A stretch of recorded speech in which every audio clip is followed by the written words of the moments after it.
যখনই পড়াশোনা পড়ি, হিংসা করলে দোজখে যাবে, কোরআন বা হাদিসে পড়ি হিংসা করলে দোজখে যাবে, গীবত করলে দোজখে যাবে, আমার সঙ্গে সঙ্গে মনে অমুক হুজুর ওর খুব হিংসা, অমুক প্রফেসর দোজখে যাবে, ওর খুব লোক, কিন্তু আমি যে যাবো আমার তো মনে হয় না। এটা তো খুব একটা ভালো গুণ, তাই না? অল্প ভালো কি এটা? এই সব মানুষের সামনে আমার খারাপ বলবে। আচ্ছা, এটা কেমন খারাপ? অল্পটা বেশি খারাপ। এটা হলো ইমানের ক্যান্সার। এইটা লাগলে আর শয়তানের আর কম থাকে না। শয়তান এটা অন্য জায়গায় চলে যাবে। আমরা কি নিজের গুনার কথা চিন্তা করবো না অন্যদেরটা চিন্তা করবো? আমরা নিজেরটা। এখানে আমরা ঠকে যাই।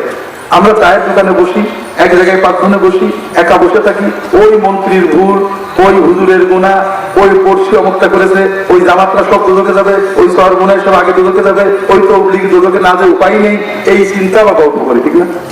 কিন্তু আমরা যে দোজখে যাবো এটা কি একবার আলোচনা করি? আমাদের জন্য তো বেস্ট কনফার্ম, ঠিক না? এই ব্যারাম থেকে বাঁচতে হবে। আল্লাহ বলতে বলি ভাইরা, আমরা সারাদিন আল্লাহর জন্য তেমন কিছুই করতে পারি না। কেউ যদি থাকেন, হ্যাঁ আমি আল্লাহর এত ইবাদত করেছি জান্নাত কনফার্ম, তিনি ওইগুলো করতে পারেন, আমার সমস্যা নেই। কিন্তু আমি যেটা বুঝি, আমি আল্লাহর বান্দা হিসেবে আল্লাহর ইবাদত কিছুই করতে পারি। নামাজ কাজে পড়ি, 4 রাকাত নামাজ দাঁড়িয়ে 50 বার দুনিয়ার কথা মনে হয়।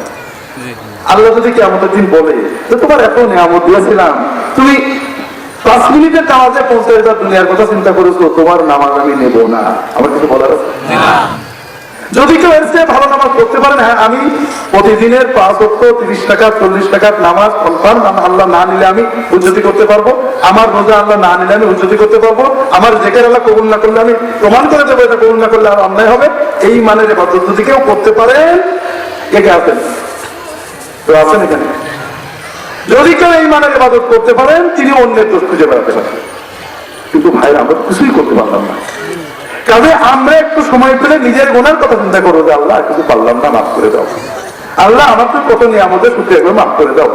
যদি অন্যের গুনাহ নজরে আসে, অন্যের ভুল নজরে আসে, গীবত করবেন না, সমালোচনা করবেন না, অহংকার করবেন না, পারলে নসিহত করবেন, নইলে দোয়া করবেন, আল্লাহ তোমার নবীর উম্মত, তোমার বান্দা, আল্লাহ আমার মুসলমান ভাই গুনাহ করছে, আল্লাহ তুমি আমারটা কবুল করো, ওরটা কবুল করো, আমার গুনাহ মাফ করো, ওর গুনাহ মাফ করো, আল্লাহ তুমি আমাকেও জান্নাতের পথে চালাও, ওকেও জান্নাতের পথে চালাও। দোয়া করবেন, আল্লাহ তাআলা আপনার জন্য আল্লাহর বেলায়েতকে নসিব করে দেবেন। সুবহানাল্লাহ।